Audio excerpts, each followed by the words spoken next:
বিশ্বকাপ ফাইনাল মাঠে লড়বে আর্জেন্টিনা ও স্পেন, তবে মাঠের বাইরের আলোচনা একেবারেই ভিন্ন।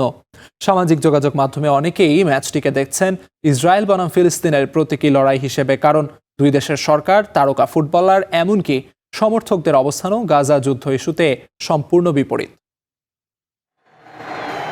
বিশ্বকাপের ট্রফি জয়ের লড়াই, একদিকে আর্জেন্টিনা, অন্যদিকে স্পেন। কিন্তু কিক অফের আগেই হাই ভোল্টেজ এই ম্যাচ নিয়ে ছড়িয়েছে ভিন্ন বিতর্ক। ম্যাচটিকে কেবলই মাঠের খেলা মানতে নারাজ অনেকেই। তাদের ভাষ্য, এই খেলা এখন রাজনীতি আর কূটনীতিরই বড় মহড়া। অনেকের মতে এটি যেন ইসরায়েল বনাম ফিলিস্তিনেরই প্রতীকী লড়াই। এমন হাইপোথিসিসের বড় কারণ দুই দেশের রাজনৈতিক অবস্থান।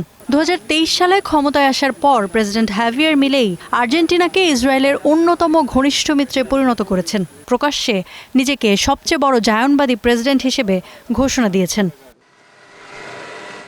মিশরের সাথে বিতর্কিত ম্যাচের পর সামনে আসছে ফুটবলের জাদুকর ও আর্জেন্টিনা জাতীয় ফুটবল দলের অধিনায়ক লিওনেল মেসির সাথে ইসরায়েলের সম্পর্কের বিষয়টি।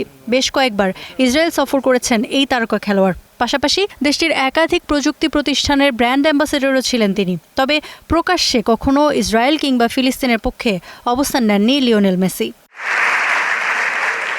অন্যদিকে 2024 সালে ফিলিস্তিনকে রাষ্ট্র হিসেবে স্বীকৃতি দেওয়ার পর থেকেই গাজা ইস্যুতে ইউরোপের সবচেয়ে সরব দেশগুলোর একটি স্পেন। গাজায় ইসরায়েলি সামরিক অভিযানের কড়া সমালোচকদের একজন স্পেনের প্রধানমন্ত্রী পেদ্রো সানচেজ। একই সাথে 7 অক্টোবর ইসরায়েলি বেসামরিক নাগরিকদের ওপর হামাসের হামলার নিন্দাও করেছেন তিনি। প্রকাশ্যে ফিলিস্তিনের প্রতি নিজের সমর্থন জানিয়েছেন স্পেনের তারকা ফুটবলার লামিন ইয়ামালও।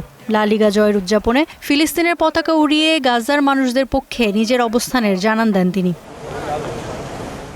স্পেন আর্জেন্টিনার খেলা ঘিরে যখন সামনে আসছে বিশ্ব রাজনীতি আর কূটনীতির জটিল সব সমীকরণ, তখন একে নিছকই ইহুদি বিদ্বেষ বলে উড়িয়ে দিতে চাইছে ইসরায়েল ভিত্তিক বিভিন্ন থিঙ্ক ট্যাঙ্ক। তাদের ভাষ্য, বিশ্বকাপের মতো বৈশ্বিক আসরকে ব্যবহার করে সামাজিক যোগাযোগ মাধ্যমে ছড়ানো হচ্ছে ইহুদি বিদ্বেষী ষড়যন্ত্র তত্ত্ব। ইফাতিরা, স্টার নিউজ।